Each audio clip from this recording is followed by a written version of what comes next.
Assalamu alaikum everyone. Ramadan is just around the corner and you know what that means.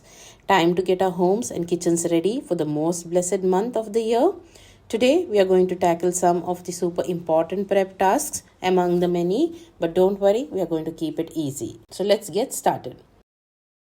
I start with cleaning the artificial plants which add a great decor to my kitchen. So first I remove the plants from the pots and you can see they have enough dust and grease collected on them, and it's time for me to give them some love. Look at this. Just looks like a dust storm that has hit the leaves. But don't worry, a quick wipe down and they will be looking fresh for the remaining days of the Ramadan.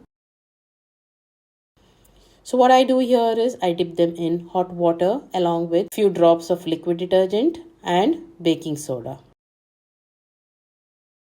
I keep them like this for 10 to 15 minutes and then wash them under running water and pat dry them or dry them in the sun. If I feel this task is too much for me, then I simply load it along with the vessels in the dishwasher and they come out clean and dry.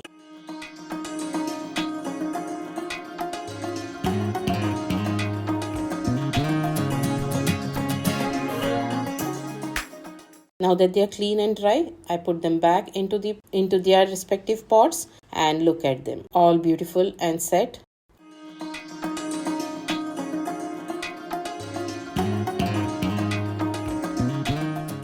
I move ahead with refreshing the crockery. I would remove all the crockery that is required during the Ramadan for the preparations, for serving, be it for the family or for the guests. Two things you can follow here. Simply run them under clean water or load them in the dishwasher if you have one and they come out clean, sanitized and dry.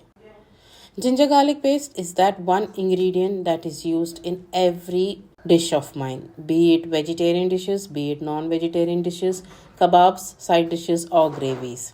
So here I have already prepared the ginger garlic paste by taking equal quantity of ginger and garlic, washing them well, draining out all the water, adding it into a blender or a mixer jar along with little salt, 2 to 3 tablespoons of oil and blending it until smooth. And a pro tip here, if you do not want to add water, then make sure you cut the ginger and garlic into small pieces so that it makes the blending process easier and smoother.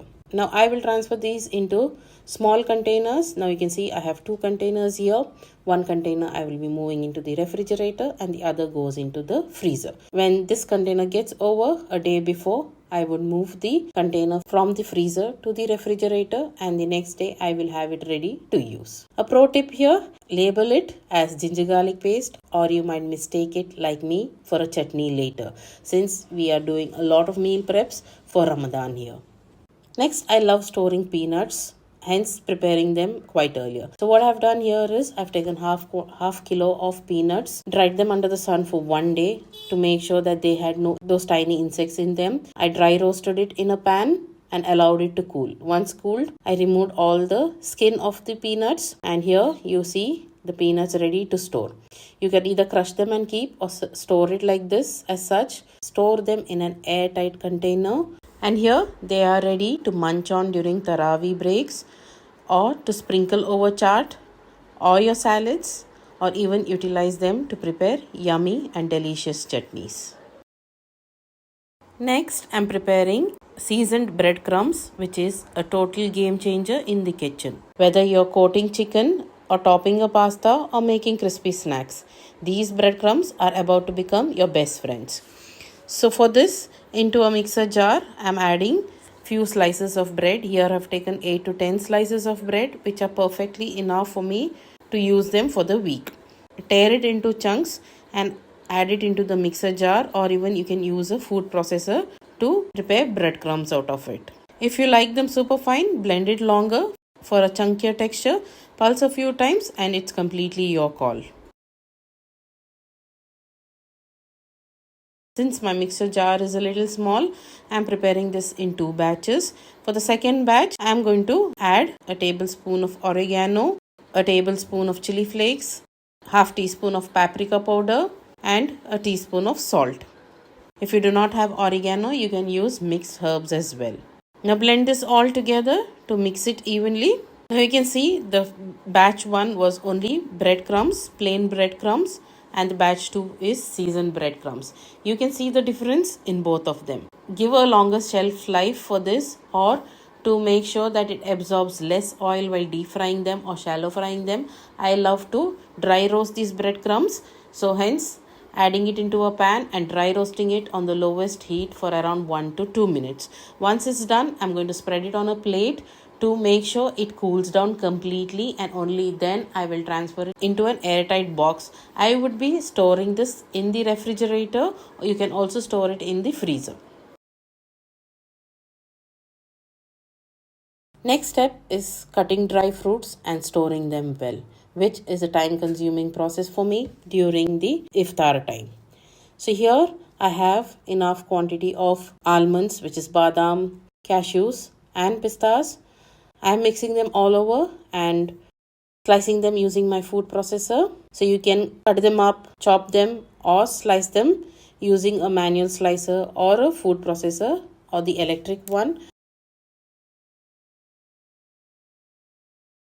Before storing in small containers, I love to dry roast them. So dry roasting them for a minute or two so that they have that nice crispy crunch on them and allowing them to cool.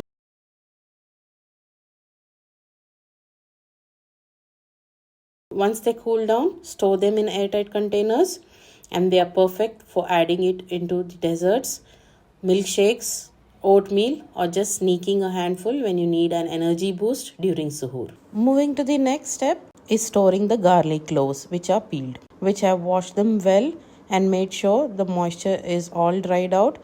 I'm transferring it into a freezer safe box. Here the garlic stays fresh in the freezer. Same thing with the ginger.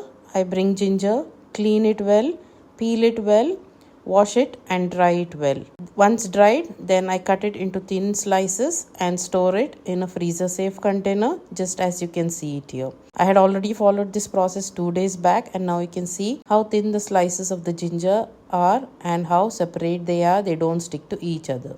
Next, I move ahead with preparing the Pakoda premix.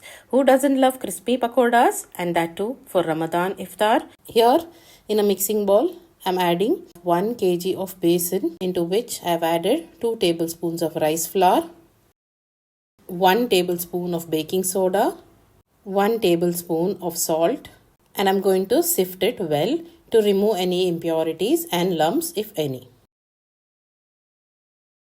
Into the sifted flour, I'm going to add 1 tablespoon cumin seeds, half teaspoon asafoetida, 1 tablespoon turmeric powder, 1 tablespoon coriander powder, 2 tablespoons red chili powder. I have used Kashmiri red chili powder, 1 tablespoon red chili flakes, 1 tablespoon chaat masala powder, and 2 tablespoons of carom seeds, which are also called as ajwain. Now give all this a good mix so that the flour and the spices combine well.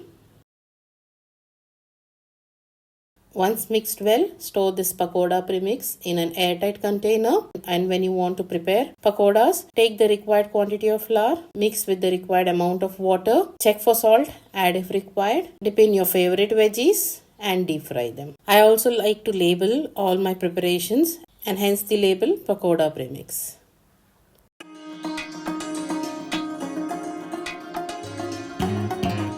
And there you have it. Your kitchen is almost now Ramadan ready. Remember, a little prep goes a long way in making this month smooth and stress-free. All that I would advise is not to prepare everything at once. Just prep for whatever is required for this week or the next week. Not to stress yourself in preparing everything at once. And I'm sure that's going to keep you stress-free during Ramadan.